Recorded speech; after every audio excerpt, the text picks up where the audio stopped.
Am I the asshole for ruining my brother and his wife's pregnancy news with the news of my recent diagnosis? Bit of backstory. My brother and I are very close. His wife and I, not so much. We've had our fair share of tension. Anyway, I fell sick in the middle of May but held off getting checked out because of COVID and safety reasons. Eventually, when June started, I decided to go check it out. Turns out it was stage 2 breast cancer. I decided to tell my family 2 days ago since lockdown laws had been lifted, so I invited everyone over. When I told my brother and his wife, my brother said okay, that's fine because he had news to share too. So our family gathered, and my brother decided to go first. He announced that his wife is 4 months pregnant, and of course, everyone was overjoyed.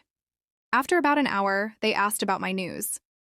I knew this was probably the last time for a while I'd have everyone in person, so I told them about my diagnosis. And of course, the joyous atmosphere was gone. The rest of the evening became a lot of support for me, and not much attention for my brother and his wife. My brother didn't seem to mind. He was distraught with my news, but I saw his wife looking pretty upset and cornered off. So I approached her and apologized for the timing. She told me I could have waited a bit and Skyped everyone since it's just stage 2, and let her and my brother have this moment with the family. I told her that I wanted to tell them in person, since they are my family after all.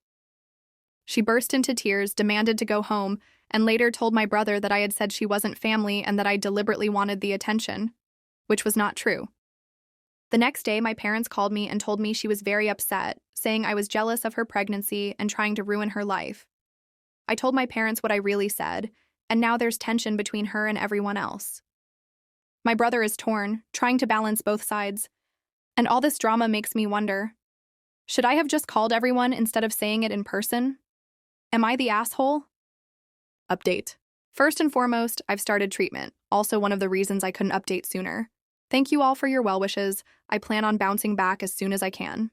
Anyway, I could see that my brother was under a lot of stress, and I finally sat him down to talk about it properly. He showed me a bunch of texts that his wife sent him telling him he is a shitty father for choosing me over his family. She said I was seeking attention and nobody cares about her. And one thing that really got to me was that she told him to choose once and for all.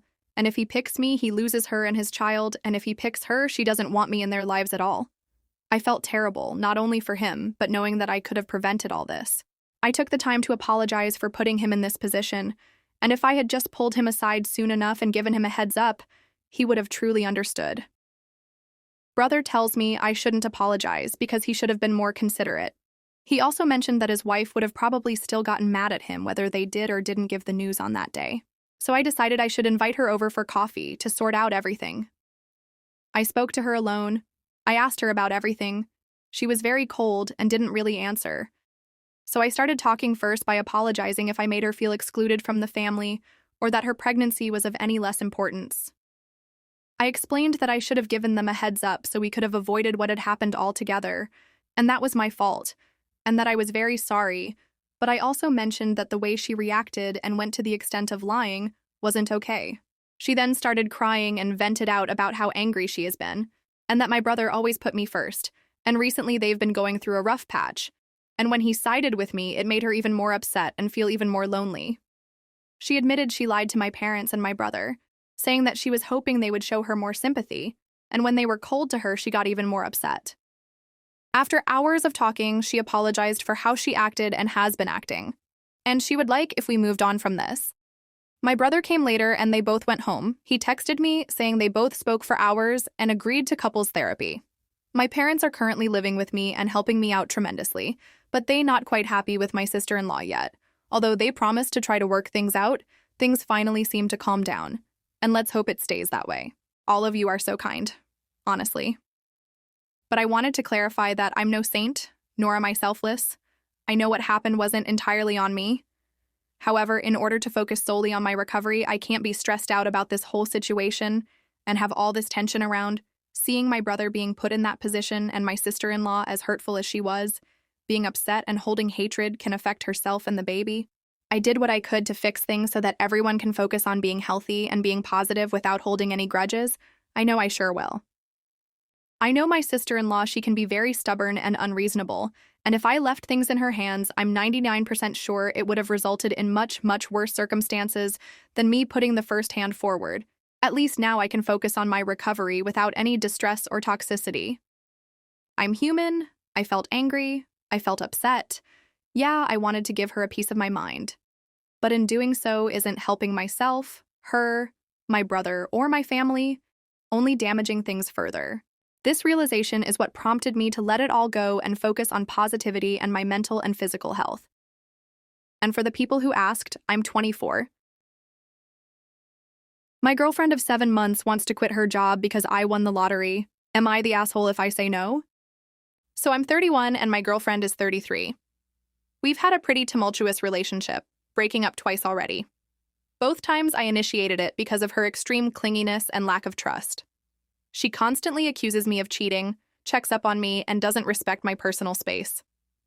But despite all this, we always got back together. I love her, and I guess part of me is afraid of being alone. She's even told me I'd be alone without her. Now here's the big twist. A few weeks ago, I won a significant amount of money in the lottery, paid in a lump sum, enough to retire. Right now, I've only taken a month off work and gotten drunk on expensive scotch with my sister, but I've been talking with financial advisors to figure it all out. That's when my girlfriend dropped the bomb. She wants to quit her job because I have money. When I asked why, she said that if she had won, she would have given me a huge amount of money without a thought, because that's what people do when they love each other. When I didn't agree, she immediately started accusing me of planning to dump her now that I'm rich. She called herself stupid for not seeing it sooner, all because I wouldn't hand over a fortune. Now I'm stuck.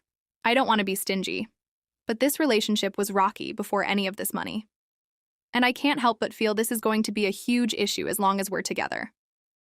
So Reddit, am I the asshole for not letting her quit her job and buy a place together when I don't even know where this relationship is headed? Update. When I told her she needed to forget about the money and that we had deeper relationship problems to deal with first, she exploded. The conversation turned into hours of yelling, accusations, and her suddenly calling me manipulative and emotionally abusive. Finally, I ended it for good. She stormed out, telling me to go to hell. But it didn't stop there. The texts and emails started immediately. Things like, "No one will love you like I did. Money has changed you. Have fun banging escorts." I ignored them.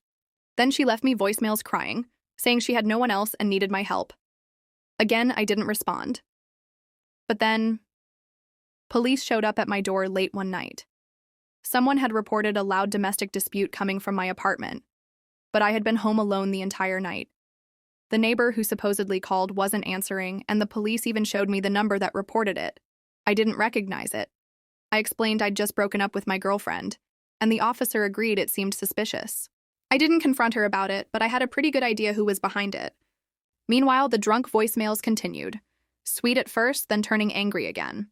I finally asked her via email if she had anything to do with the prank police call. She denied it, spun it back on me, and said, "Do you really think I'm that petty? It just proves you never trusted me." A few days later, I noticed she was adding my friends on Facebook. Nothing else, just adding them. When I asked why, she said, "It's a free country. If you're friends like me, I couldn't have been that bad." At this point, I feel wary, depressed, and lonely. I know breaking up was the right choice, but subjectively, it still hurts. This whole thing has been a nightmare. I just hope it eventually dies down and life goes back to normal. Dog bit home intruder. Intruder's mother threatening to sue for medical costs. Throwaway for obvious reasons, but I live in an older home a stone's throw away from frat row in a party school college town. Just over a year ago, a college student drunkenly entered my home via throwing his weight at my 150-year-old wooden door at around 1 a.m. When he entered, he woke us up and startled our large dog who was most likely sleeping on the floor by the front door. The dog bit him, drew blood, and college student needed stitches. When we heard him entering the home, we called the police, who did a great job of coming quickly. They administered medical care to him, and one set of officers took him to the ER while another set got a statement from us. We pulled our vaccine records for the dog, gave him the name to the vet, and so on. The next day, they called to let us know that they had checked with the vet, and everything about our dog was shipshape, and the dog was obviously contained appropriately and has no bite record, so they didn't impound him or anything and chalked it up to doggy justice. They dealt with the student too, and communicated with us throughout the process, and after all the court dates, he received a fine and a misdemeanor. We did not attempt to escalate, as college student was drunk, was stupid, had no prior record, and hopefully learned from the experience, and our dog. Door and frame got replaced and strengthened with another lock. We had no idea how brittle that door was. This week, over a year later, we got a letter from a lawyer representing the student and his mom, saying we can settle for the cost of the dog bite expenses, which they did not itemize or send a copy of the bill for or anything, just put the number on a letter, or they will sue us for the cost plus legal fees. My husband and I can't see how this can possibly hold up in court, considering he was technically breaking and entering and did receive a misdemeanor for that. My question is, do we even need a lawyer for this? Or can we just say, see you in court, and represent ourselves with a copy of the police report from the break plus enter? We're sort of regretting letting it go so easily now. Ugh. How can he possibly sue us for the cost of the stitches and ER bill when he was criminally trespassing in our house and breaking our door down? It's not like our dog was outside running around unsupervised or even on a leash or something. He's not an aggressive dog at all and had never before and never since bit anyone. I feel like he and his mom watched one of those ambulance-chasing lawyer commercials and took the bait. Update 4 days later. Quick update to this, it was easily handled. We met with our lawyer on Monday and paid him outright to draft a letter and include documentation of fault. Basically, the police report, restitution order, court documents, etc. And also the vet records that include the police check-in and vaccine records for the dog. My vet wrote down when the police called him and why they called him, and my lawyer's secretary grabbed a copy of that for this. Why he is including this, I don't know, but if anyone has any ideas why this would be important, let me know. He did not want to include the bills and orders for the door at this time, but took a copy just in case we needed to move further. This morning, the student's mom's lawyer, who sent the initial letter, called our lawyer and said that the family would no longer be pursuing restitution for medical expenses, and that we could expect a letter from him stating that would arrive at both the lawyer's office and our house within the week. Turns out that those of you who guessed that the student didn't tell his mom why and how he got bitten by our dog are probably correct. It wasn't explicitly said during the phone call, but my lawyer relayed that he could infer it from the way the conversation with the other lawyer went. This probably made his top 10 stupid cases list. Thanks again for the advice and help.